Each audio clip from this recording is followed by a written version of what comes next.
If you're running cold email right now, you're booking all the appointments by yourself and you're trying to close all the deals by yourself. And to make it worse, you don't have a sales team, plus you have a full-time job on top of running your organization. Well, at this point, you're in what we like to call no man's land, where right now you're too busy to book appointments. Revenue right now is inconsistent, and you're at a point where you basically don't even care. And you're fiddling with the question is, do I need someone to help me book more appointments, or do I need someone to help me close more deals? Now, this is where most founders get it wrong and lose 6 months and at least 50,000 in revenue.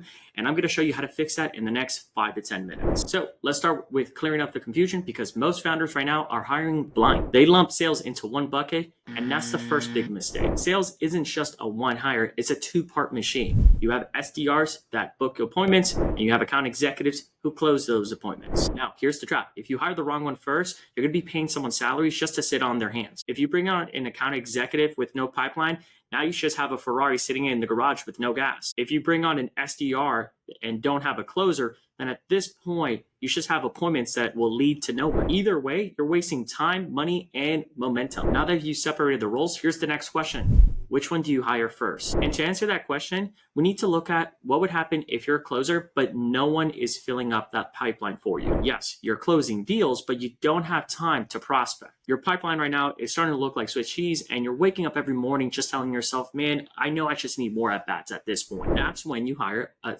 SDR, someone who lives in the CRM, booking appointments and following up with the past potential clients that didn't close. I'll share with you a real story. We had 2 clients that came to us. They were roughly around the same annual recurring revenue. They had the same problem. They were in the same industry. Okay. The biggest problem they had was they had no pipeline. Founder A said, I just need a closer because I can't take any more sales calls. So he brought on an account executive.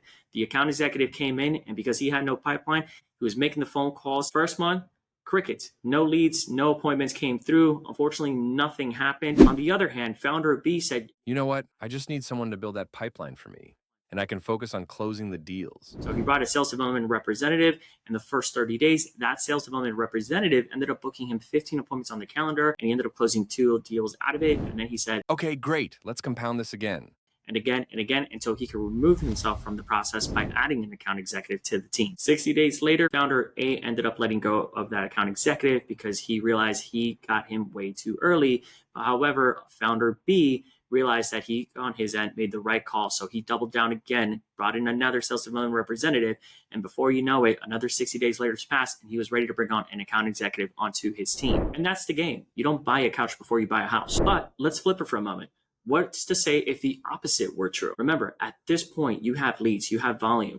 The only caveat is that you're right now stuck taking sales calls all the way to 10 p.m. trying to close these deals. That's when you're ready to bring on an account executive, someone who owns the middle and the bottom of the funnel so you could focus on your business. I'll share with you another story. We had a founder who had one sales development representative that was booking 20 qualified meetings every single month on his calendar.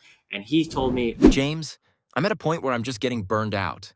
I just can't take any more sales calls, and honestly, it's driving me nuts because I need to focus on other areas of the business.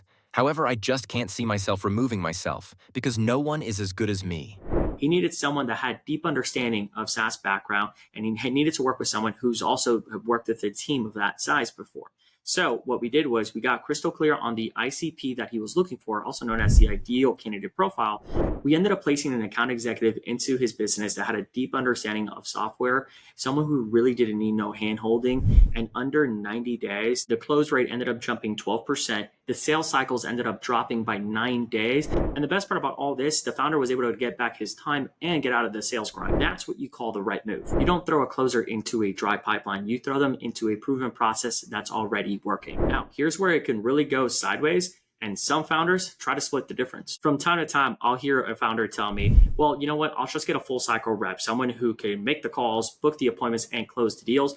And I'm telling you right now, 90% of the time, it's going to be almost a very high churn rate if you try to do that, because that's like asking someone to be both the quarterback and the linebacker. Here's a good rule of thumb. If you're sub 500 annual recurring revenue, maybe that could work. But once you pass that, they need to be specialized or it will stall. Now, if you're listening right now and you're wondering, okay, that makes sense, but how do I make it make sense for me? Well, here's how it works. Now, here's the simple framework. If your problem is that you don't have any leads or any appointments on your calendar, then at this point, the obvious answer is you will hire a sales development representative who will then book meetings and appointments on your calendars. If the problem is that you have too many meetings and you don't have time to sell, then at this point you hire an account executive, and that allows the founder to remove themselves from the sales. Now, if the opportunity presents itself where you need both, then you hire a sales development representative first and then an account executive. That is what you call scalable growth. Next time you're thinking about who to hire, just come back to this to avoid any mishires. Now you got the map, and the only question you need to be asking yourself is, are you going to guess who your next hire is, or are you going to get it right on the first time? If you're stuck right now between feast and famine and founder-letting, scaling, and selling, don't guess, don't Google job description, and don't throw another generalist at a specialized problem. At Jayce Consulting and Recruiting, we've placed over 1,000 high-performing sales development representatives, account executives into high-performing sales teams. We'll walk you through the compensation plan that you need to have and the pool that we have in our network before you commit to any. Let's build it the right way, because sales doesn't break your business. Hiring the wrong rep does.